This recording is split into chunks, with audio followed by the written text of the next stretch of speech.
Pessoal, estamos mais uma vez aqui no podcast O Sucesso Passa Por Aqui. Hoje nós temos um assunto legal, um assunto que todo mundo precisa conhecer, é sobre pessoas. Estou aqui com o Wellington Bega, ele é especialista em pessoas. Dá uma saudação aí pro pessoal, Bega. É um prazer muito grande estar aqui junto com vocês, falar de um tema, né, que é extremamente interessante e, ao mesmo tempo, uma incógnita, né? Ser humano, por um lado, é apaixonante, por outro lado, eu falava assim, só por Deus. Vamos bater um papo sobre isso daí. Legal, o Alisson está aqui também com a gente. Falou, Alisson. Boa noite, estou aqui novamente, compartilhando conhecimento, aprendendo de novo aí. Eu acredito que é um assunto muito importante, muito interessante também. Vamos que vamos, espero que adicione bastante para as pessoas o conteúdo. Ô Bega, você é especialista em pessoas. Já vou fazer uma pergunta assim, eu gosto de fazer aquelas perguntas que deixam a pessoa em saia justa, né? Falando em pessoas, o que mais te chama atenção, o que mais te decepcionou, o que decepciona você numa pessoa? Bom, deixa eu te falar uma coisa. Tenho 55 anos de idade, estou com 33 para 34 anos de profissão, né? Então, a minha vida inteira, o propósito de vida, eu já descobri muito cedo que é cuidar de gente, desenvolver gente. E quando me perguntam, o que você faz? Eu sou um tubarão. Como assim um tubarão? Você olha um aquário, os peixinhos estão tudo quietinho, põe um filhotinho de tubarão lá, você vai ver que todo mundo começa a nadar. Então, eu trabalho muito com performance. Então, o ser humano, muitas vezes, ele não entrega o que ele poderia entregar, porque muitas vezes as crenças, sistema de crenças, valores, significados, está programado. Mente e cérebro são programados. E aí você me pergunta, o que te decepciona? Já me decepcionou muito acreditar que eu poderia desenvolver pessoas e eu não consegui. Até entender que ninguém consegue desenvolver ninguém a não ser que a pessoa se permita. Então, quando me chamam para desenvolver líder, para desenvolver equipe de venda, equipe comercial, de alta performance, eu faço duas perguntas muito simples, Mauro. Primeira pergunta, você quer ser desenvolvido? E a segunda pergunta vem logo em seguida. Nós temos tempo na empresa para desenvolver? Se eu tenho os dois sims, vamos embora. Todo ser humano é possível de ser desenvolvido. Agora, o que nos entristece muito é você olhar pessoas que têm uma capacidade extraordinária e não usa. Então, são pessoas que têm uma capacidade extraordinária entregando resultados medíocres. E isso a gente encontra em muitos lugares. E como que você faz para desenvolver esse tipo de pessoa que tem uma capacidade, um potencial muito grande e usa isso como uma pessoa medíocre? Ele não é uma pessoa medíocre, mas ele prefere ser uma pessoa medíocre porque ele fica na zona de conforto, mas ele pode desenvolver um potencial muito grande. Você reconhecer isso na pessoa? Consegue, né? Eu sou muito grato a Deus, né? Tem umas pessoas que têm uma formação bacana, por graça de Deus. Eu fui pela misericórdia dele. Então, eu consegui defender uma tese. Eu sou doutor em ciências do comportamento humano, sou psicanalista clínico, eu trabalho com as neuro na vida, né? Neuropsicopedagogia, neuromarketing, trabalho com a neuroeducação comportamental. E neurótico, faz parte do sistema TDAH. Sim. Tenho TDAH, descobri isso com 50 anos de idade, cara. E aí me apaixonei por mim mais ainda, entendeu? Como é que pode, né? Minha cabeça é muito complexa porque eu acabei me apaixonando. Apaixonante. E aí, uma das formações é a análise comportamental e a análise das microexpressões faciais. Então, eu fui muito a fundo disso. Então, quando eu estou conversando com alguém, questão de minutos, eu consigo fazer já uma leitura, buscando o quê? A história da pessoa. Mauro, não tem como. Não se analisa um filme por uma única cena. Eu tenho que analisar o filme todo para entender a história. Tudo, Alisson, tudo tem história. Todos nós temos história. Então, quando você vê alguém se comportando de uma determinada forma, você tem que entender a história dessa pessoa. Então, muitas vezes, ele não tem aquele comportamento. Ele apresenta, ele está naquele comportamento. E a minha tese de doutorado foi justamente os comportamentos tóxicos e sabotadores do ser humano. Então, quando você olha uma pessoa e ela não está entregando, né? Por exemplo, um empresário que tem os seus líderes, eles não estão entregando a performance, o resultado que você deseja, precisa fazer a pergunta, por quê? Comece pelo porquê. Simon Sinek, que é um neurocientista que é americano, que tem se destacado muito, escreveu alguns livros, e um deles é Comece pelo porquê. Então a gente tem que começar a entender o que acontece. E meu trabalho é esse, conhecer você, conhecer a sua história e entender numa linha do tempo, na linha da sua história, aonde estão os nós. Porque existem os nós. Entendi. Existe uma diferença entre o homem e a mulher no comportamento? O comportamento da mulher é naturalmente mandona, né? Acho que isso não vai pro ar. Não vai pro ar porque minha mulher está me assistindo. Não tem, né? É óbvio que a genética em si, ela influencia um pouco na parte comportamental. Mas a mulher, a sensibilidade que a mulher tem, e não podemos generalizar, porque existem alguns homens que têm uma sensibilidade maior que as mulheres e vice-versa. Mas a mulher, pela sensibilidade que ela tem umas sacadas, sabe? É bacana trabalhar. Talvez seja um pouco mais fácil, porque naturalmente, num trabalho de mentoria, ela se desenvolve. Então, ser um mentor, ser o tubarão na vida, né, de uma profissional, sexo feminino, ela torna-se um pouco menos desafiador, porque ela abre a sua caixinha de Pandora, ela abre a sua história mais facilmente. O homem é ao contrário. O homem, pela natureza do homem, ele não se abre muito. Não é natural o homem procurar terapia, não é natural o homem procurar mentoria. Apesar que hoje as pessoas estão entendendo que você não precisa fazer terapia, você merece fazer terapia. Né? Porque o pessoal às vezes falava, terapia é para louco. Não, hoje é para não te deixar louco. Porque o mundo já vai se encarregar de fazer isso. Ô Bega, vamos supor, eu costumo dizer para as pessoas, eu sempre costumo dizer assim, que o profissional, eu sei que como você trabalha com empresa, porque as empresas precisam descobrir quais os talentos que ela tem lá. Tem empresas que têm vários talentos e ela não consegue descobrir. Então ela precisa de um profissional para ajudar a descobrir esses talentos. Às vezes tem uma pessoa talentosa e está trabalhando num serviço básico, num serviço medíocre lá, e ele tem um talento para ser um líder, para ser algo mais importante. Então eu sei que você trabalha com esse tipo de pessoa. Uhum. Então a pergunta que eu faço para você, eu sempre falo que temos que ter as pessoas certas nos lugares certos. Perfeitíssimo. Então, às vezes eu tenho um profissional que ele é bom no lugar e eu falo, poxa, esse cara é muito bom, eu vou colocar ele em outro lugar que ele vai ser, esse é o cara. E quando eu mudo ele de função, ele vira uma pessoa medíocre, porque não é aquilo, a habilidade dele não era essa. Como que você trabalha com esse tipo de situação? Você, a pessoa certa no lugar certo. Uhum. Como que você consegue descobrir que aquela pessoa está no lugar errado e ela precisa, para desenvolver, ela precisa mudar de função? Como que você compõe isso daí? Mano, foi muito legal você ter falado isso daí, porque nós vamos falar coisas que muitas vezes as pessoas não falam, né? Então eu vou te abrir aqui uma coisa muito interessante. O líder, ele passa a ser sábio, o empresário, o empreendedor, ele passa a ser sábio quando ele entende que a maior riqueza que ele tem na vida dele é a sua rede humana. Os empresários hoje não estão entendendo que investir em pessoas é o melhor investimento que você pode ter. Você vê muitas vezes líderes, empresários, preocupados em dar resultados. Mas eles não entenderam ainda, e estou te falando de um percentual alto, não entendeu ainda que se você investir no capital humano, este capital humano vai dar os números que você precisa.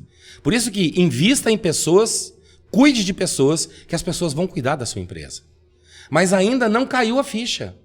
Ainda não caiu essa ficha ainda. Então nós encontramos ainda situações, que depois nós podemos abordar, tipos de liderança, né? Diferença de líder e chefe. A gente vê pessoas com liderança tóxica. Quer dizer, líder nada, é chefe e chefe tóxico. E aí vai matando essas competências. E respondendo a sua pergunta, existem mapeamentos que a gente faz hoje, existem ferramentas, inúmeras ferramentas que você consegue. Mas o principal é o olho no olho.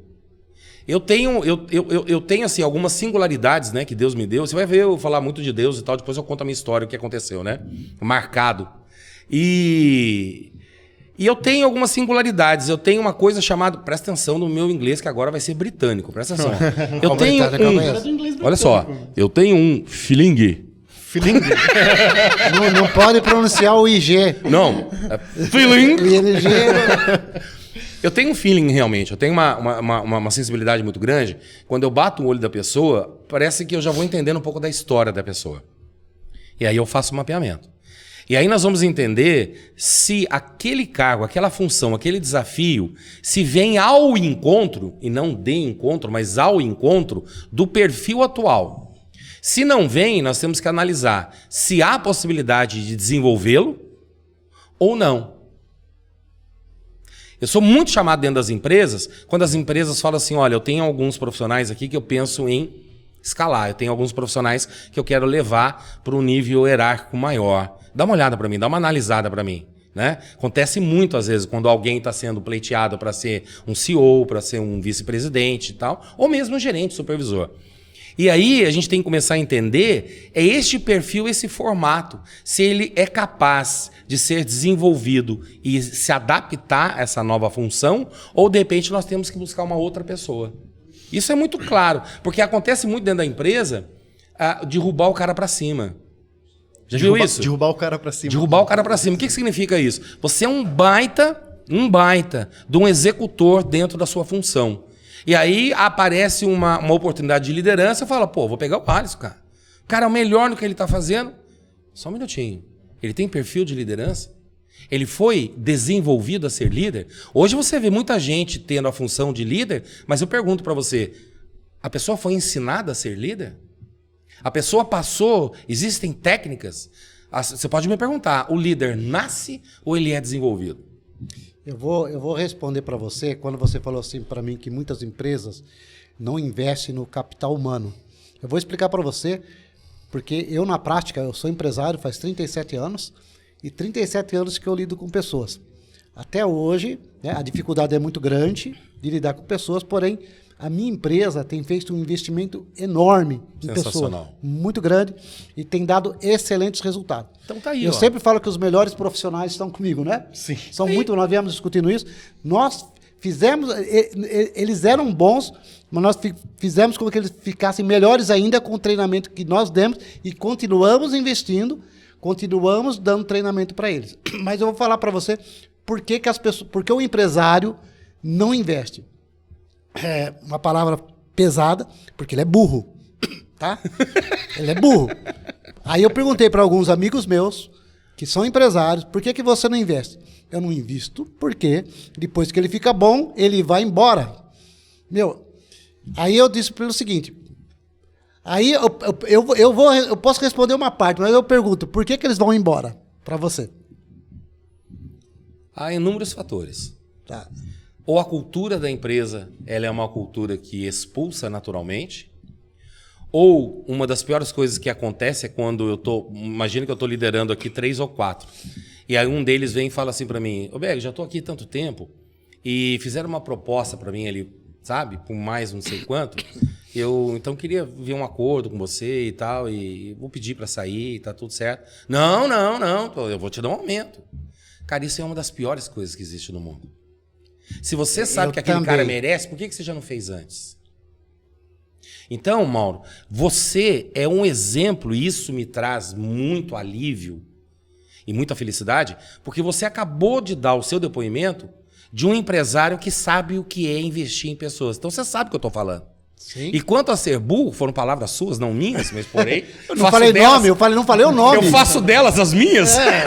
Porque tem que ser muito burro para não investir. Para você comprar uma máquina de 2 milhões, 3 milhões, você coloca uma empresa bonita que vale uma fortuna, depois você vai pegar uma pessoa, né, uma pessoa medíocre, para trabalhar naquela máquina que custa... Pega uma pessoa, ela pode ser medíocre, porém, através de instrumentos, você faz aquela pessoa se transformar numa pessoa extraordinária. Exatamente. E ela vai operar a máquina para você. Exatamente. Se você tratá-la com respeito, se você mostrar para ela que você tem um plano de carreira para ela, se você mostrar para ela a cultura da sua empresa, que a sua empresa é ética, é uma empresa honesta, uma empresa que é referência, essa pessoa fica. E se ela ficar por 3, 4, 5 anos, já é o suficiente, já dá o retorno do dinheiro que você investiu. E na minha empresa tem acontecido uma coisa bem interessante. As pessoas saem, se tornam gerentes, diretores, empresários. Olha, são poucas exceções de pessoas que eu treinei e não fizeram sucesso. E elas são eternamente agradecidas a nós. Eu já fui numa loja comprar carro. Oh, você trabalhou na minha empresa, eu sou o gerente aqui. Eu já fui em lugares, eu sou diretor aqui, eu sou o dono dessa empresa. Sensacional. A minha empresa, a gente faz as pessoas, nós transformamos as pessoas simples em pessoas extraordinárias através do investimento. Mas eu tenho o retorno antes delas ir embora, eu tenho o retorno financeiro. Fora o agradecimento deles, né, por eu tê-los deixado participar da escola da vida dentro da minha fábrica? Mauro, aí, assim, o que falta? Falta plano de carreira, falta plano de cargos e salários bem desenvolvido, falta, de repente, entender que talvez você seja, assim, um grande berço de talentos. Pode ser. Que você ofereça, você seja um celeiro de grandes talentos e distribua esses talentos para toda a região. Isso não é legal? Isso não é bacana? Quando tem uma autoridade chegar e falar, você veio da onde? Eu vim da empresa X. Uau, cara, não precisa nem conversar muito. Não, e fora isso, além disso é o risco, né? Eu falo assim, quem vende é pessoa, quem compra é pessoa, quem faz é pessoa. Se você não entende de pessoa, você não entende de negócio. É difícil você decidir, você falar de alguma coisa, né? Mas eu acho que assim, se você não tiver uma preparação para quem está numa linha de frente ou para quem está executando, ninguém considera isso como risco. Por exemplo, eu tenho algum processo meu que está fragilizado, a qualquer momento eu tenho uma bomba que pode explodir lá dentro. Por que para as pessoas não é visto desse jeito também? Porque você pode ter bombas que podem explodir, inclusive, né? Então, eu acredito que o trabalhar a pessoa está preparada para os desafios, a gente não sabe o que é o desafio que está vindo, né? É uma coisa que tem que ser feita e tem que ser uma premissa para fazer funcionar legal. É isso aí. E eu ainda continuei na dúvida. Do líder, ele nasce ou ele é desenvolvido? Ele é desenvolvido. Desenvolvido. Mas alguns já nascem com ele com precisa amar pessoas. Ele precisa amar pessoas, ele precisa gostar de pessoas. Ele precisa ter... O ser humano, quando a gente analisa, Mauro, fazendo um mapeamento, eu analiso as múltiplas inteligências do ser humano. Em especial, 3 inteligências importantes. Inteligência emocional, e aí tem que ensinar ele a fazer a gestão das emoções. Inteligência intelectual, que aí entra a razão. Você trabalha a emoção através da razão. As suas tomadas de decisão é em cima da razão, não pode ser em cima da emoção. E a terceira inteligência, não menos importante, é a inteligência relacional. Porque nós somos seres relacionais. Então, a partir do momento que você começa a entender esse processo, se eu gosto de pessoas, eu vou só aprimorar o meu gosto e fazer algo diferenciado. Mas eu aprendo técnicas. Liderança tem técnicas. Existem técnicas de rapport, técnicas... Por exemplo, uma empresa, normalmente as empresas não fazem a entrevista de desligamento. Puxa, por que você está indo embora? O que aconteceu? Ali, muitas vezes, pode te dar uma grande oportunidade. Você falou, cara, eu não tive essa sacada, eu preciso corrigir isso, tal coisa. Você entendeu? Sim. Então, ele desenvolve, mas ele tem que nascer gostando de pessoas. Tanto é que eu encontrei hoje profissionais, líderes de pessoas, que são médicos. Líderes de pessoas, equipe extraordinárias, que é engenheiro. Opa, como assim? O que tem a ver? Ué, não são da área de humanas, mas consegue liderar, porque tem a paixão. A liderança ela acaba sendo necessária, né?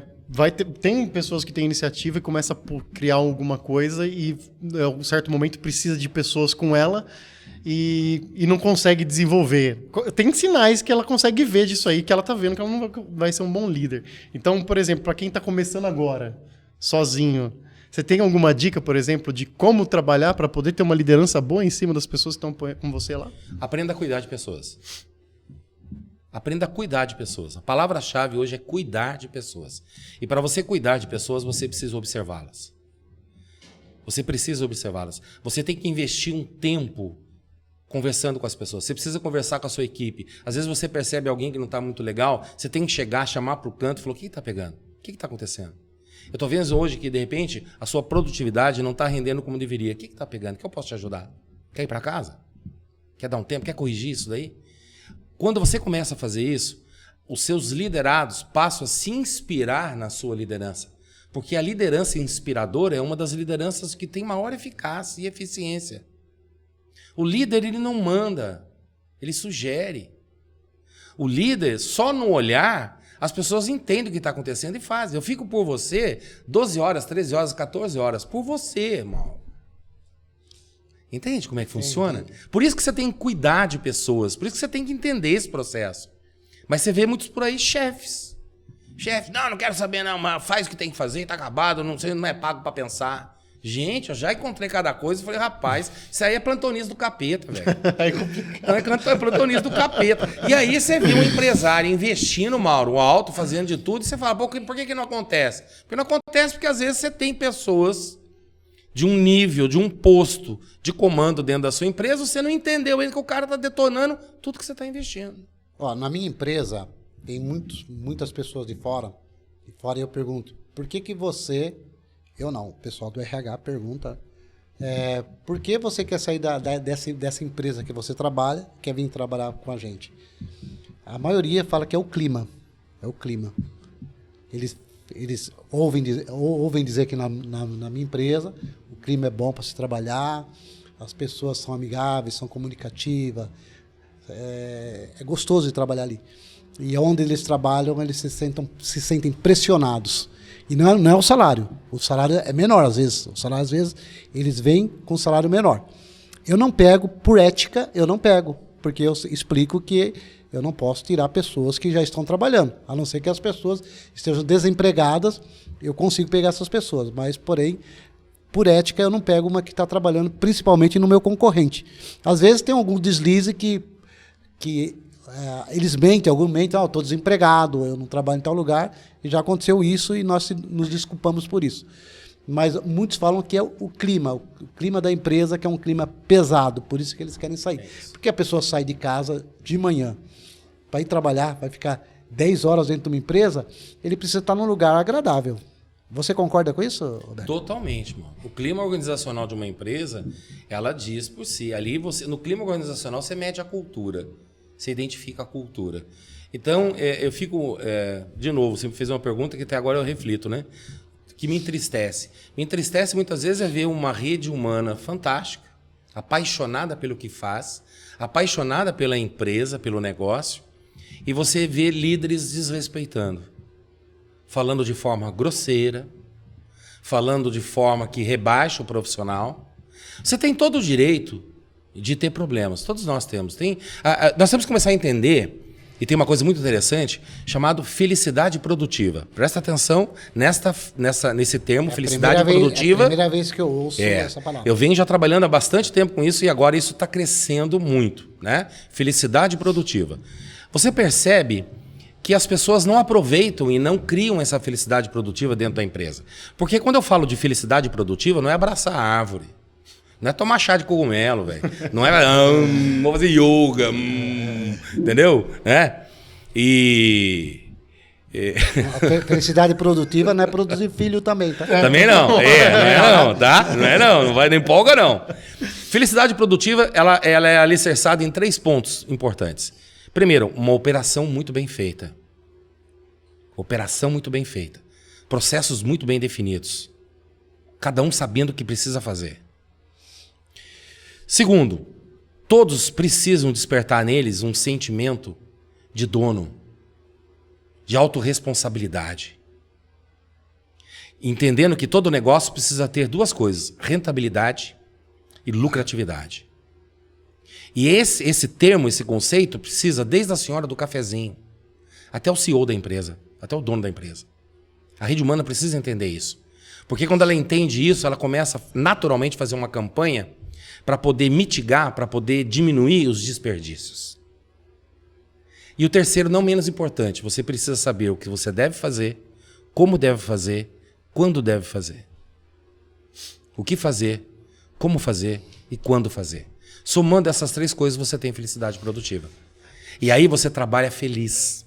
Existem pesquisas americanas que constatam isso, né? Harvard solta muitas vezes isso, que a cada $1 investido no funcionário, em programas de desenvolvimento, em programas de capacitação, em programas de felicidade produtiva, $4 voltam. A cada $1 investido, $4 voltam. Então é uma coisa que você vê, você fala na pele, cara, eu sinto isso. Aqui é cada 25 centavos volta a R$4. Mas esse ponto que você falou é importante, né? O que a gente vê, inclusive no processo evolutivo, né? A gente tem bastante projeto evoluindo agora, inclusive a gente está passando por uma mudança cultural muito forte. Bacana. Mas eu não falo 100%, mas grande parte das discussões ou de problema que alguma pessoa ou área tem com outra é processo. Né? Não tem processo definido, não tem métrica para saber se está entregando. Né? A gente está passando por uma reformulação lá, todos os departamentos foram separados em células, então tudo que é de entrada e saída de processo está sendo mapeado, a gente está trazendo uma cultura justamente disso, de todo mundo é dono. Né? É melhor do que 4, 7 pessoas, 10 líderes fazer um treinamento, é ter 300 cabeças pensando em melhoria. Sensacional. É ter 300 pessoas junto com aquela... Então não treinou um só, né? Vamos treinar todo mundo para começar a ver o que é desperdício, para começar a ver o que é uma falha de processo. Em vez da gente ter uma briga, né, eu e você, eu vou sentar lá e vou falar, opa, tá faltando aqui uma parte do meu processo que eu não estou entregando bem. Né? Eu acho que isso aí é muito importante. Muito legal. Coisa... E você tocou um ponto legal. O que nos faz crescer é o confronto, não é o conforto. Sim. Isso precisa ser inserido na cultura de uma empresa. O confronto é que nos faz crescer, não é o conforto. E confronto não tem nada a ver com conflito. Eu gosto, Mauro, né? Eu cheguei a uma certa idade hoje que eu me apego muito a conceitos. Porque às vezes nós estamos discutindo um negócio que não precisava discutir, é só entender o conceito. É só ler, pega o assunto. Então, quando eu falo de confronto, eu vou te apresentar a minha linha de raciocínio, você vai apresentar a sua e nós vamos encontrar a solução. Não estamos disputando quem manda mais, quem é mais inteligente, quem é mais poderoso. Nós estamos aqui discutindo, vendo, confrontando opiniões e ideias para ver o que é melhor para a empresa. Se todos os funcionários, antes de tomar qualquer tipo de ação, fizerem a seguinte pergunta, o que é melhor para a empresa, você não tem noção do que acontece. Então, se eu cuido de pessoas, se eu cuido de processos e eu cuido dos meus produtos ou serviços, eu tenho outra fórmula montada. Cansei de ver pessoas dando cabeçada porque os processos não foram bem definidos. Não há uma descrição de função. As pessoas hoje ainda falam na certificação de ISO e tal. Legal, mas mais importante que isso é ter um sistema de gestão da qualidade dentro da sua empresa, entendendo que as pessoas precisam compreender que precisam ter um determinado processo, uma instrução de trabalho, uma descrição de função. E não cria elefante branco, mano. Não cria elefante branco. Faz uma coisa simples. Como já dizia Steve Jobs, a simplicidade é a máxima sofisticação. Então não complica as coisas, vai na simplicidade. Como você falou aqui no começo, falou, cara, a gente vai usar uma linguagem tranquila. É isso. Isso mesmo. Pra que a gente falar em termos em inglês, aquela coisa toda? Cara, entendeu? Sim, sim. Não é? É uma linguagem que todo mundo compreende. Olha, eu vou fazer assim uma pergunta para você. Eu falei para você que eu já lidei com vários tipos de pessoas, algumas... Agora, você que é o profissional aqui, você que entende, e eu entendo pelo que eu vivi, não pelo que eu estudei. Embora eu estudei, mas não sobre pessoas. Então, você estudou pessoas, você estudou a mente das pessoas, então você tem a habilidade de responder nossas perguntas. Então, dentro da minha experiência, eu tive algumas decepções com pessoas. Então, a pergunta, por que as pessoas mudam? Eu vou explicar para você. Eu já tive pessoas que trabalhou comigo que parecia que eram amiguíssimas, era o melhor funcionário que eu tinha, abria a fábrica, fechava a fábrica, e senhor daqui, senhor dali, um respeito enorme, e como as pessoas me conhecem, eu pago todos os direitos das pessoas, tal. E quando a pessoa sai, ela muda. Não são todos, são exceções, tá? Mas por que essa pessoa muda? Por que essa pessoa me processou, mesmo sabendo que não deveria me processar, porque perdeu, tá? Não tinha direito algum. E se tornaram meus inimigos. Não gostavam mais de mim. Quando trabalhavam comigo, me amavam, e quando saíram, me odiavam. Por que isso acontece? Porque cada um vai dar o que tem. Mais cedo ou mais tarde, a máscara cai e você vai mostrar o seu caráter. Simples assim. As pessoas não entregam aquilo que não tem. Então ela pode fingir por um certo tempo, ela pode usar uma máscara um certo tempo. Mas chega um determinado momento que a máscara cai. Mas acho que tem outra pergunta. E como ver o que ela não mostra? Aí me contrata, né, velho? Aí me contrata, né? Aí me contrata. Faz como alguns aí fazem, entendeu? Um doutorado ali. O pessoal pergunta assim pra mim, cara, como é que você faz? Faz propaganda do seu negócio, você tem um site e tal? Eu não tenho nada, cara. Eu não tenho nada, por quê? Porque muitas vezes eu trabalho com sigilo. Não, interessante. Da mesma forma que eu tive uma decepção muito grande... Também teve uma surpresa boa. Uma surpresa. Eu lembro de uma pessoa que trabalhou no RH, você sabe quem que é, na época da pandemia. Eu contratei essa pessoa para RH muito boa, excelente, tinha um currículo invejável, trabalhou. E ela trabalhava mais do que devia, porque a gente estava trabalhando menos, nós reduzimos as horas de trabalho, porém para o RH sobrou mais serviço, porque tinha que fazer isso, fazer aquilo. Tinha serviço demais. E ela trabalhava, entrava às 7 e saía às vezes 10 horas da noite, 11 horas, e não podia, era proibido trabalhar até mais tarde, mas ela trabalhava porque precisava. E ela foi trabalhando, e eu falei, isso vai dar problema para mim, né? E ela trabalhando. Não, porque... Já tô vendo que vai acontecer. Não, foi ao contrário do que você está pensando. Eu tô falando, você pensava assim, cara, tô vendo que vai acontecer. Você, tudo tal. Aí passou um belo dia, ela chegou e falou assim, Mauro, eu tive uma proposta de uma outra empresa, ela trabalhou acho que 1 ano e meio lá, quase 2 anos, excelente profissional, nota 10, trabalhou, e eu peguei e falei assim para ela, olha, você fez banco de horas, porque tudo era marcado, né, eletronicamente tudo era marcado, e eu preciso te pagar. Não, você não me deve nada. Não, devo sim, fiz a conta, era 50 mil. E ela pediu a conta e ainda, nos últimos dias ela ainda ficou até tarde. Não, ela ficou até tarde trabalhando mesmo, pedindo a conta, ela falou, não precisa me indenizar nada, ficou trabalhando.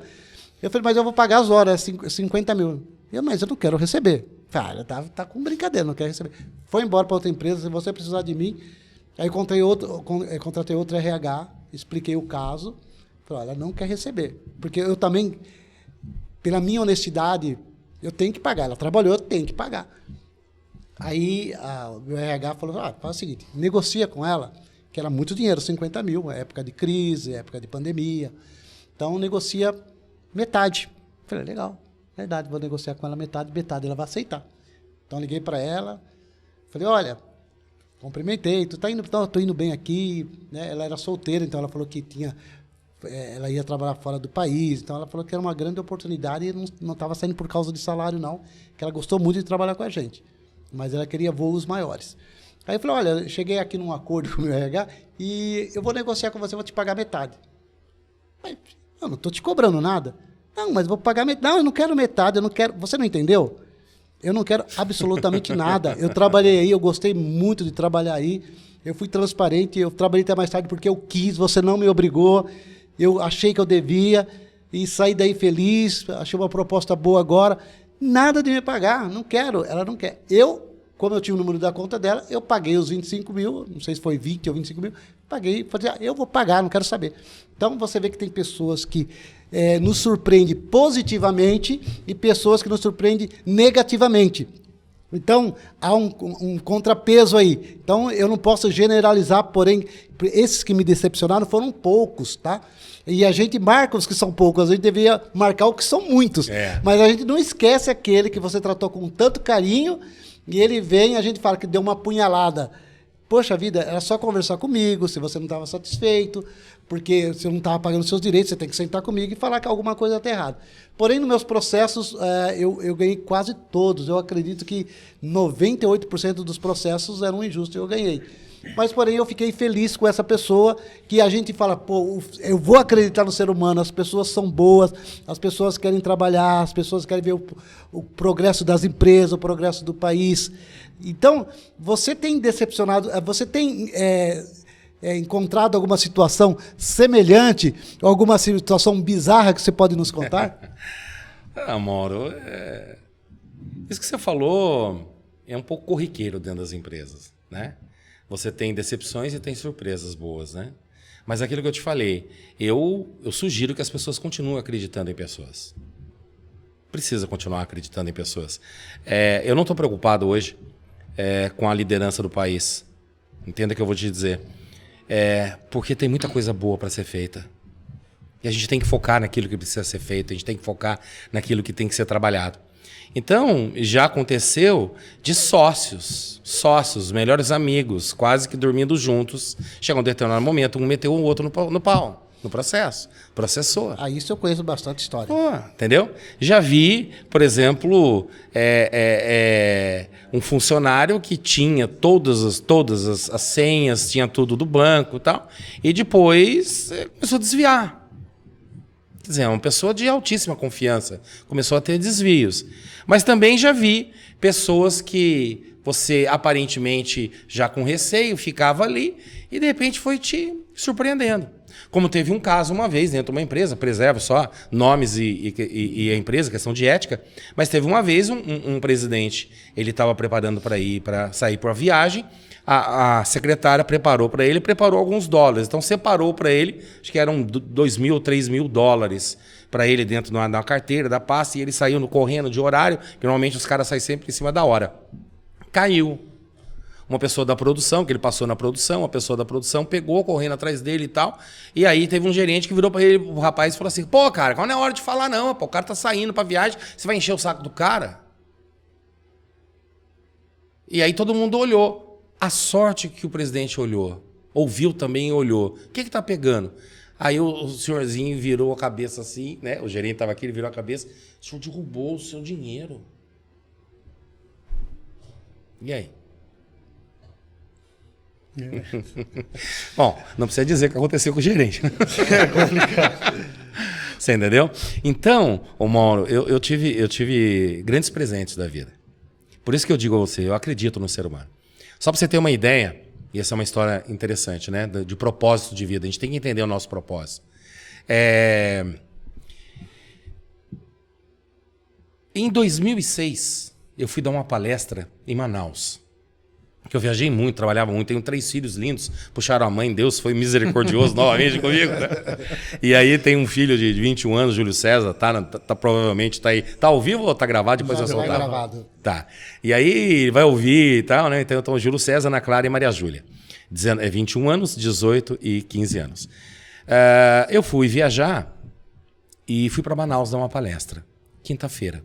Dei uma palestra, depois dei um treinamento, fui dormir e na sexta-feira eu ia pegar um voo para ir para o Rio de Janeiro porque eu aplicava a mentoria no Richard, que era na época o presidente da América Latina da IBM.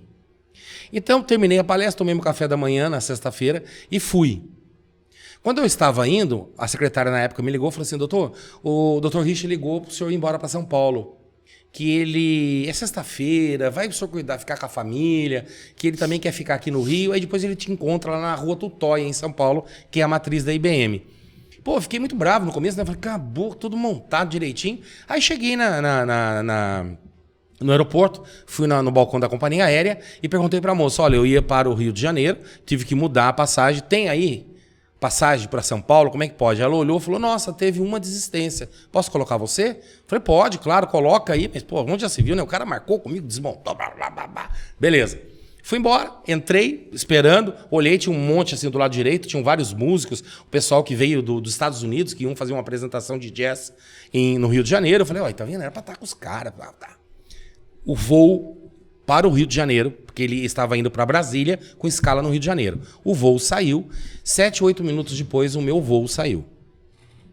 E eu sou disciplinado para algumas coisas. Eu desligo o celular quando eu entro no voo e tal, né? Mas não sou disciplinado para outras coisas, né? Então, não vamos entrar em detalhe.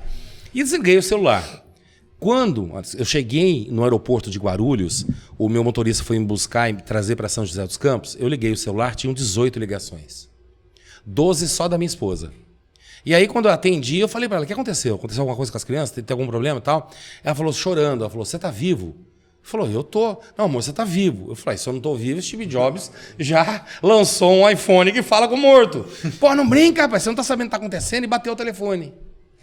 Mauro, o que aconteceu? Num voo do código 1907 da Gol, no dia 29 de setembro de 2006. Você não Que bateu lá, caiu lá em Guarulhos? Lá... Ele saiu do aeroporto de Manaus, ele estava indo para fazer uma escala no Rio de Janeiro e ia para Brasília. Quando ele passou no Mato Grosso, na Serra do Cachimbo, um avião que foi comprado na Embraer, o Legacy, ele decolou, só que eles foram fazer aquelas palhaçadas lá com as brincadeiras no ar, eles desligaram o transponder, que é um radar que identifica outras aeronaves. E aí, quando eles viram, eles desviaram, mas a ponta do avião da Embraer bateu na ponta da asa. E aí Todos morreram. Todos morreram. E para você ver, é interessante, até hoje eu tenho o bilhete poltrona 4C do voo 1907. Então por isso que eu digo para você, a gente tem que entender os sinais. Então se Deus me tirou daquele momento, e na segunda-feira quando eu fui para São Paulo, falei isso pro Richard, né? Que era o presidente da América Latina da IBM, falei isso para ele, o cara começou a chorar. Eu falei, Richard, você foi um instrumento de Deus na minha vida, cara, porque eu não era para estar aqui agora. E ele falou, cara, me deu uma vontade tremenda de mandar você ficar com sua família. Por isso que eu digo para você, ser empresário é um dom. Ser líder é um dom. É quase um sacerdócio, mano. Por isso que quando você tem que acreditar nas pessoas, você precisa acreditar. Mesmo que de repente elas te decepcionem. Mas a quantidade de pessoas que vão te surpreender será muito maior. Sim, olha, você falou, eu sou empresário, como eu digo, vai para 38 anos esse ano aqui.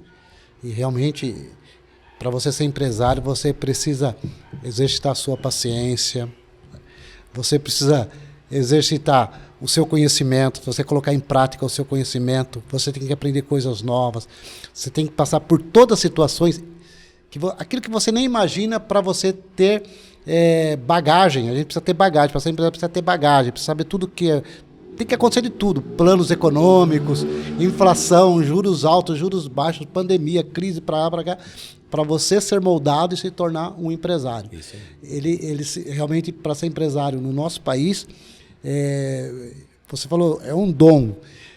Para mim, é uma palavra nova, é um dom.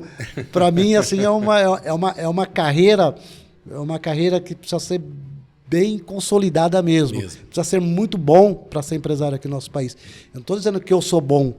Eu me cerco de pessoas boas. O empresário, para ser bom, sozinho ele não consegue fazer nada. Ele tem que ter cercado de pessoas boas. Ele tem que ter advogados bons, ele tem que ter contador bom, ele tem que ter pessoas profissionais bons. Ele precisa entender da lei, ele precisa entender de tudo. Então ele não pode, precisa ter paciência. Ele não pode perder a paciência porque ele morre. Ele vai parar no hospital porque existem situações, não são rotineiras. Cada dia, eu sempre falo para o Alisson, cada dia é um dia diferente. Os problemas nunca vêm o mesmo, são sempre os problemas diferentes que vêm. Aí você já, com todo o exercício que você já fez, igual andar de bicicleta, né? Com todo o exercício que você já fez, as pessoas falam, por que você está sorrindo numa crise dessa? Porque eu já passei por outras crises também. Isso mesmo. Então eu tive alguns ícones na minha vida que foram fantásticos, né? Foram ícones que me deixaram uma bagagem, um conhecimento, né, muito legal, um legado muito bacana, né? Um deles foi Antônio Hermílio de Moraes. Então, estava sentado com o Antônio Hermílio de Moraes um dia na Votorantim, um almoço que teve, né? Então o pessoal foi sentando, e os mais novinhos vão ficando quietinhos, né? Aí ele chegou, deu um sinal, senta aqui do meu lado. Aí sentei e falei, rapaz, de lado do homem aqui e tal, né? E aí eu sempre olhava para ele, olhando para ele com admiração, e teve um momento que ele fez uma pergunta para mim. Ele falou, você está querendo me perguntar alguma coisa? Pode perguntar. Eu falei, posso mesmo? Pode. Qual é o segredo do seu sucesso? E aí ele falou para mim assim, não sei se sucesso tem segredo, mas vou te falar 3 coisas importantes. Primeira, eu trabalho me divertindo e me divirto trabalhando. Eu amo o que eu faço. Eu amo o que eu faço. Então você vê que quando a pessoa fala que ama o que faz, o olho brilha. O olho brilha, mal. Então, na hora de fazer recrutamento e seleção, na hora de fazer captação de talentos, o olho tem que brilhar. Porque a competência técnica, chamada hard skills, hoje numa linguagem técnica, né, que são as competências técnicas, isso são desenvolvidas. Mas as soft skills, que são competências comportamentais de alma, isso a pessoa tem que trazer. Então, quando ela fala que ela brilha o olho e tal, eu falo, cara, eu contrato pelo brilho no olho. Então, ele falou isso. Segunda coisa, ele me falou, eu faço dinheiro tomando café. Eu falei, não, agora o senhor me deixou louco. Como assim? Ele falou, porque eu sou rodeado de pessoas competentes e me dão o tempo necessário que eu preciso para tomar café. E é quando eu tomo café que eu fecho grandes negócios. Agora, o terceiro, vocês não têm noção, cara. O terceiro é top. Ele falou assim, eu contrato pessoas competentes para pôr a minha volta.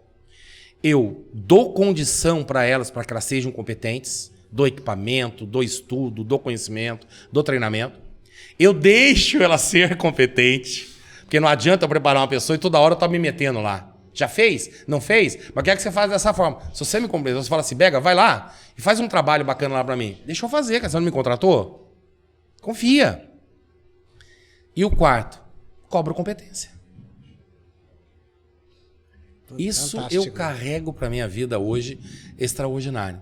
Então são coisas que a gente vai aprendendo só com a maturidade, né? É só com a maturidade. É fantástico. E engraçado, as pessoas sempre perguntam qual o segredo do seu sucesso. Não existe segredo, porque segredo não é para contar.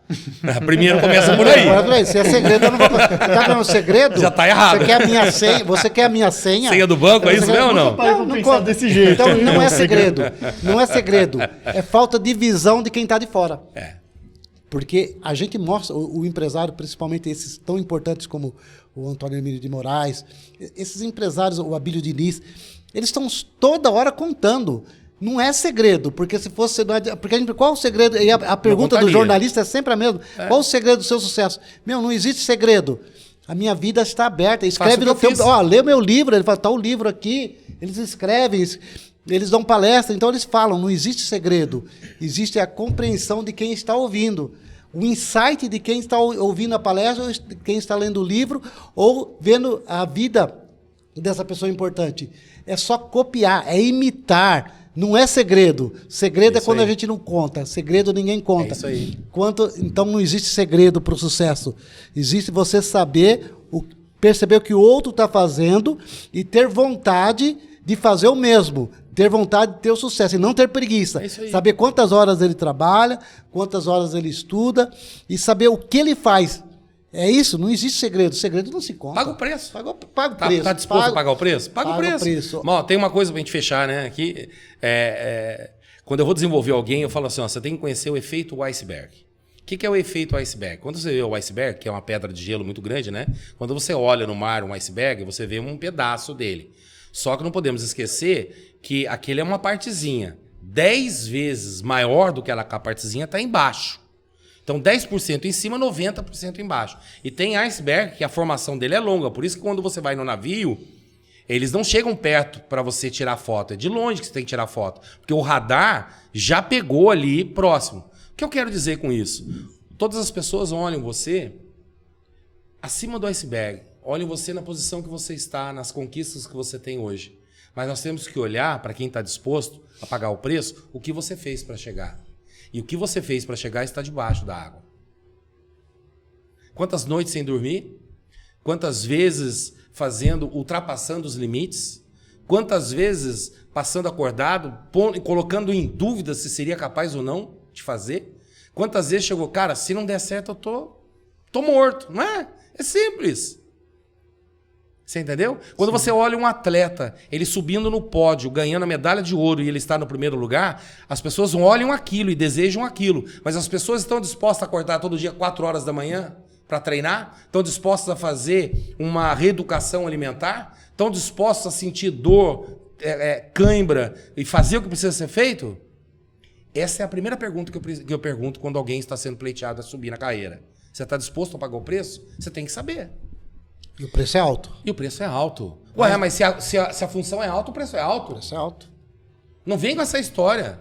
Entendeu? Você tem que pagar o preço. Agora, o pessoal quer milagre, mas não quer orar. E fala para pedir ficar de joelho. Começa a dar justificativa. Tem artrose, artrite, dor reumática. Outra coisa. Quem se especializa em dar justificativas não será bom em mais nada. Então nós temos que tomar cuidado, porque tem muita gente que se especializa dentro da empresa em dar justificativas. Então a gente tem que cortar isso. Então quer crescer? Então vai pagar o preço, consciente disso. E vem, mal. Vem que você é um grande exemplo disso. Eu tenho um amigo meu, ele é empresário, e em 2000, a Copa do Mundo no Brasil foi 2014, né? E começando o ano, ele chegou para mim e ele veio reclamando da vida. Ele falou, esse ano vai ser difícil. Ele já é ruinzinho, ele já é um péssimo empresário. Chegou e falou, esse ano aqui vai ter Copa, vai ter eleição e vai ter Carnaval. Meu, já em janeiro ele já falou, vai ter... Eu falei, meu... Planejamento estratégico, vamos aí chorar. Ele já tava... Planejamento estratégico é comprar lenço para chorar. Ele já estava profetizando a derrota dele. É isso aí. Minha derrota. Aí eu disse para ele nunca mais conversar comigo. E ele nunca mais conversou mesmo. Pessoas desse tipo eu não quero perto de mim. Então aí vai outra dica agora, hein? Nós somos a média das 5 pessoas com quem nós mais nos relacionamos. Jim Rohn, na década de 60, um dos maiores especialistas em desenvolvimento de pessoas, ele falou isso. Nós somos a média das 5 pessoas com as quais eu mais me relaciono. Por isso você precisa começar a selecionar as pessoas que estão à sua volta. Você precisa entender em qual mesa você senta. Você quer ser tubarão? Nade com tubarão. Agora quer ser tubarão e continua nadando com lambari?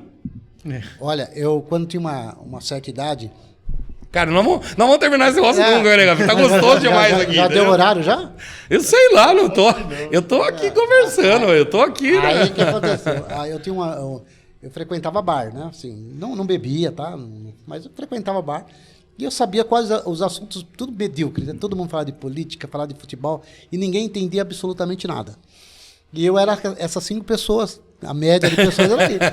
Um dia eu me tornei empresário, mudei minha vida e eu voltei e o assunto ainda é o mesmo. As pessoas continuam falando as mesmas coisas. Continuam com a mesma mediocridade.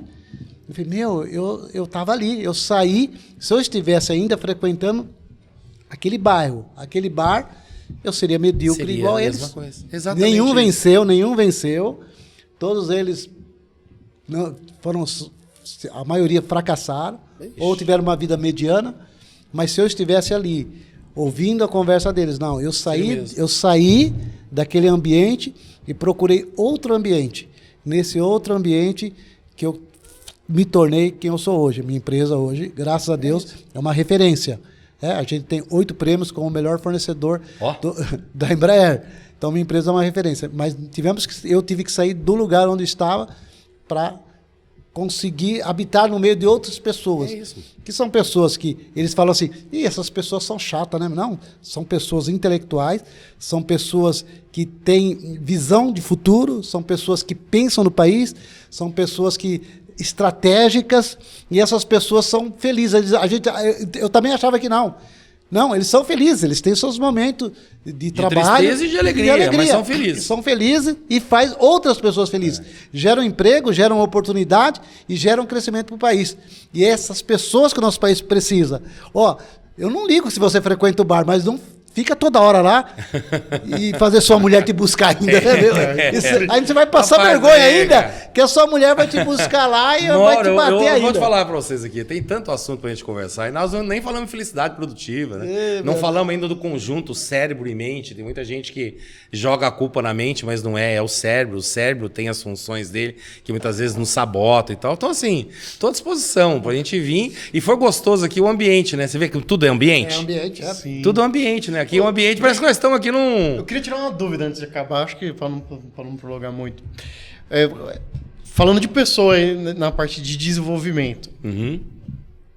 Crença em valor. Crença em valor, a pessoa talvez ela crie um mapa do mundo, como funciona para ela, e com o que você fala, ela vai entender do jeito dela, né? O quanto que influencia, por exemplo, existe um jeito de classificar crenças e valores para poder separar ou trabalhar algum tipo de desenvolvimento diferente, como diagnóstico, por exemplo, isso aí ou não?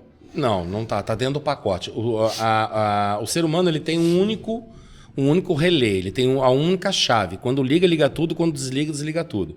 Por isso que eu digo para você, antes de fazer qualquer trabalho, criar um PDI, um Programa de Desenvolvimento Individual, você precisa entender a história dessa pessoa. Por quê? Porque a linha do tempo dessa pessoa faz com que ela interprete o que está acontecendo hoje. Então, o meu mindset, que é uma palavrinha que todo mundo ama, né? Nossa, mindset. Aí um dia eu vi um cara, coach. Gente, eu tenho paura nesse nome, velho. Pelo amor, desculpa aí os coach, mas não me queira mal. Mas se quiser também, um beijo no ombro e vai cuidar da sua vida. Cara, eu vou te dizer uma coisa. Eu não aguentei, perguntei pro cara, o que é mindset? O cara começou a enrolar. Eu falei, é mentalidade, irmão. Você vai falar, aprenda então. É configuração mental. A nossa mente é configurada. E outro dia que nós viemos aqui, eu vou te mostrar que a nossa mente é configurada. Vou te dar exemplo. É legal vou te fazer exercício, você vai ver. Mas é legal, é bom ela ser configurada?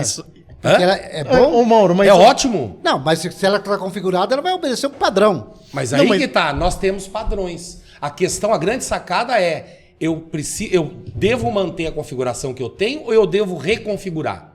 Esse é outro assunto que vai dar muito pano para manga. Ô Mauro, inclusive, lendo um livro de sucesso sem reconfigurar, talvez o que aquela experiência te trouxe, não muda nada. Por isso que muita gente lê O Segredo e não entende ele, talvez. Porque você não tá. Se você vai usar a sua configuração de hoje pro sucesso que aquela pessoa teve, talvez não funcione. Ô, Beg, e quando uma pessoa lê um livro... Já terminou aqui ou como é que é o negócio Não, aqui? não terminou, não.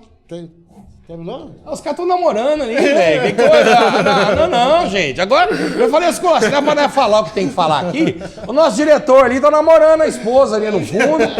Aí o nosso cinegrafista lá, tal, não sei, tá segurando uma baita numa vela lá. Olha lá a cara dele, ficou vermelho agora. Ó. Esse negócio aqui eu não tô entendendo mais nada, esse negócio aqui. Uma luzinha baixa dessa... Uma luzinha dessa, ele foi lá, ajeitosinho. O comportamento ali. desse cara... Ele vai... Tem uma interferência aí no comportamento. O comportamento dele está demonstrando uma intenção. Mas é pra você ver, nós temos um piloto automático, um avião. Você pega, na hora de você decolar, você puxa o manche, então o comando está com você. Quando ele chega na altitude de voo, ele está programado, ele solta, vai. Beleza? Beleza. Se de repente a torre de controle avisa, né? Suba tantos 1000 pés, porque ele já identificou que vem vindo alguma coisa. Ou desvie, porque tem uma nuvem, alguma coisa. Ele vai, pega e solta. A nossa vida é a mesma. Mano. Nós temos uma configuração mental que inicia na infância. Infância, adolescência e juventude são as 3 fases mais importantes da vida. Depois vem adulto. Então eu tenho uma configuração. A questão é, e se eu estou configurado para voar só no chão? Tem pessoas hoje em dia que quando ela passa a ter dinheiro na conta, ela fica desesperada. Porque ela fala, não, alguma coisa está errada, deixei de pagar alguma coisa. Por quê? Porque está acostumado só no vermelho. Tem gente que se sabota. Tem gente que não está preparado para o sucesso. Ele sabota o sucesso, porque ele está configurado. E eu te provo. Todos nós temos padrões. Quer ver? Vou te mostrar facinho. Quando você vai tomar o seu banho, você arrancou sua roupa, vai tomar o seu banho. Tem um registro do chuveiro. Você toma banho olhando para o registro de costa ou de lado? Eu tomo banho de costa pro registro. Você toma? De costa. De costa pro registro, beleza. Aí você saiu, se enxugou, beleza. Você vai pôr a roupa íntima, pôs. Você coloca a sua meia no pé direito primeiro ou no pé esquerdo? Pé direito. Eu acho que é o pé direito também. Então, você faz coisas no automático e não sabe, mas é um padrão. Não existe o certo ou errado. Entendi. Existe o padrão. Eu vou falar uma coisa. Eu leio muito livro. Tá entendendo? Nós estávamos falando de livros que a gente lê, nós estávamos contando sobre livros. Eu gosto de brincar muito, né? Que eu li o livro... Todo mundo. Parece que é modismo. Você leu, eu já leu esse livro? A Arte da Guerra. Todo mundo, já li a Arte da Guerra. Aí eu falei assim pro pessoal, eu tava dando uma palestra também. Falei, pessoal, eu li o livro Arte da Guerra lá e eu não entendi nada. Eu falei, quase que eu virei um serial killer. No começo do livro ele já mata uma pessoa. Eu falei, mas pera um pouquinho, será? Eu não entendi. Aí eu fui no Google e falei assim, não, eu li, eu vou pedir agora pro Google me ensinar. Não tinha chat GPT, eu fui no Google lá e coloquei no Google o resumo e o Google ainda continuou matando. Ele matando pessoas. No Google ele também mata as pessoas. Aí eu peguei e falei assim, não, é interpretação. Eu sei que é interpretação, mas eu brinco muito, porque o livro... Você tem que saber interpretar os livros que você lê e não é tudo que está escrito que serve para você. Eu já li vários livros que eu não preciso ser aquele cara do livro, aquele personagem. Eu preciso ter algumas características dele que eu vou aproveitar e vai ser positivo para mim, que eu vou aproveitar e vou se dar bem. Mas tem pessoas que querem ser o livro todo, ele quer ser o personagem todo. Se ele for ler um livro desse, for o personagem todo, ele vai matar todo mundo. Mano, então uma vez num podcast, uma reunião assim tal, teve um cara que falou, não, eu leio 12 livros por ano e tal, eu leio não sei o que e tal. Eu falei, eu queria fazer uma pergunta, só uma perguntinha. Dos 12 livros que veio por ano, quanto que você aplica? Não, então para, velho, para. Lê um só por ano, mas aplique. Correto. Informação transformada em conhecimento. E o conhecimento não pode parar em conhecimento, tem que ser transformado em sabedoria. E como é que eu transformo conhecimento em sabedoria? Quando eu aplico o conhecimento adquirido. Eu, no hospital psiquiátrico, cansei de encontrar pessoas que falavam 4 idiomas, os caras estavam pirados. Por quê? Com muito conhecimento e represou. Nós falamos um assunto sobre represar o conhecimento. Nós não podemos represar o conhecimento. Não. Nós temos o conhecimento para colocar em prática aquilo que nós aprendemos, ensinar as pessoas, colocar em prática aquilo que nós aprendemos, monetizar para o bem da família, para o bem do país. É isso. É isso para ser conhecimento. Nós estávamos falando sobre acúmulo de conhecimento. Para quê? Eu sei tudo, mas e daí? Fez o que com isso? Fez o que com isso? Vai ser cobrado. Vai ser cobrado. Vai ser cobrado. Fiz um curso de como fazer um risoto. Só que você sai de lá e não faz o risoto pra ninguém, o pessoal vai ficar esperando, né? Grande coisa o curso. Entendeu? Né? Pô, aí eu vou falar uma coisa pra você, vai falar assim, que absurdo. Teve um ano que eu li 60 livros. Você acredita? Acredito. Você acredita que eu li 60 livros? Foi a Bíblia tem 60 livros. Não é verdade? Tá certo. Se você ler a Bíblia toda, ela tem 60 livros. Tá certo. Então eu posso falar, em um ano eu li 60 livros. E se entender bem, dá 66. É mesmo, eu vi que tem 60. Eu vi em pesquisa que tem 60, mas são 66? Tá vendo? Então eu li 6 a mais no meu Você não sabia. Leu mais do que sabia. Leu 6 a mais, não sabia. Eu li 66 livros em um ano. Tá bom? Tem uns que eram pequenos, mas eu li. Porque às vezes você separa alguns capítulos ou não, né? Então, se você separar alguns capítulos, que eles chamam de alguns livros à parte, né? Então, mas é isso mesmo, cara. Outra coisa, pega a Bíblia e leia a Bíblia não na visão religiosa. Leia a Bíblia numa visão histórica. Leia a Bíblia numa visão em gestão. Rapaz, você quer Neemias melhor do que Neemias? Para ser um cara estratégico? Quer aprender estratégia? Vai ler Neemias. Correto. Quer aprender a servir pessoas? Vai ler o Atos dos Apóstolos. E aí você vai trabalhando com isso. Eu trabalho muito com psicoteologia, né? Quer dizer, é a teologia dentro da psique. Para que serve isso? Cara, nós vamos ter muito papo aí. O RH, você quer ver um número reduzido de pessoas na sua fábrica? Lê Gideão. Boa. Agora, vou fechar agora. Vou fechar com chave de ouro. Pode fechar com chave de ouro ou não? Posso ou não? Pode. Tem gente que precisa agora ler Cantares. É verdade. O que eu aprendi hoje é que o seu corpo emana um leite. Sabe o que eu aprendi hoje, irmão? É um morango na minha boca. Cantares, velho. Não tá de sacanagem, não. Tá escrito aí, Cantares. Sabe o que eu aprendi hoje? Que você não precisa ser um pavão e mostrar o rabo pra mostrar outra intenção, não. Não. Seja simples. Seja simples. E quanto mais você entrega, né? Você vê muita gente com muito conhecimento, com medo de entregar. Não. Quanto mais conhecimento você reparte. Hoje, com meus 55 anos aí, eu quero mais a minha missão daqui para frente é entregar o que eu sei. Legal, e ainda pega empresário que não aceita, né? Então, bom, pessoal, duro, né? Pessoal, é duro. Nós vamos terminando por aqui, vamos dar saudações finais aí. Alisson, fala alguma coisa aí que nós já estamos terminando. Eu acho que foi muito bom. Eu aprendi bastante. Eu acho que é um assunto que eu particularmente eu gosto muito. Eu falei, tava ouvindo, falei pro Mauro, falei assim, falando sobre isso. Peguei o semestre passado para estudar neurociência, né? Porque eu sou da área de TI, fazendo redes neurais para tentar entender, caí no TDAH e falei, calma aí, será que eu tenho? Vamos tentar ver o que é isso. E acabei vendo o processo, vim explicando para ele por que a juventude às vezes tem mais emoção e acaba querendo ter mais adrenalina, que é um processo talvez até bom para o cérebro para criar um processo de criativo, né? Então, é um assunto que eu gosto muito e eu acho que é um prazer estar com você aqui. Obrigado. E compartilhando as ideias aí. Obrigado. Embora com prazer é mais caro, mas eu faço pelo mesmo preço. Né? Pega, pode ir. Bom, quero agradecer a vocês dois, né, pelo carinho, agradecer essa oportunidade que, como eu falei, né, o conhecimento é do mundo, né? Se Deus deu para nós um conhecimento, então que nós sejamos realmente um instrumento dele que passe esse conhecimento. Hoje eu fico muito feliz com a profissão. Hoje eu posso dizer que eu sou um homem privilegiado, porque eu faço do meu trabalho um ministério e do meu ministério um trabalho. Então é apaixonante você olhar para uma pessoa que de repente nem ela acreditava nela mesma e você passou a acreditar nela e chega um momento que ela passa a acreditar nela e você vê. O que você falou para mim, eu fiz uma viagem, né? Chegar aqui e falei, parece que você trabalhou na minha empresa? Eu trabalhei, hoje eu sou dono dessa empresa. Cara, não é gostoso? É esse legado, né? Então eu quero agradecer por esse momento, foi prazeroso demais, foi como a gente estivesse aqui entre amigos, né? Do bar com eu ia falar, mas ele ia ficar bravo aí. Isso aqui não é cerveja. Então, vou deixar claro que isso aqui não é cerveja e tal. Mas é um encontro entre amigos, né? Me senti entre amigos. Legal, que bom.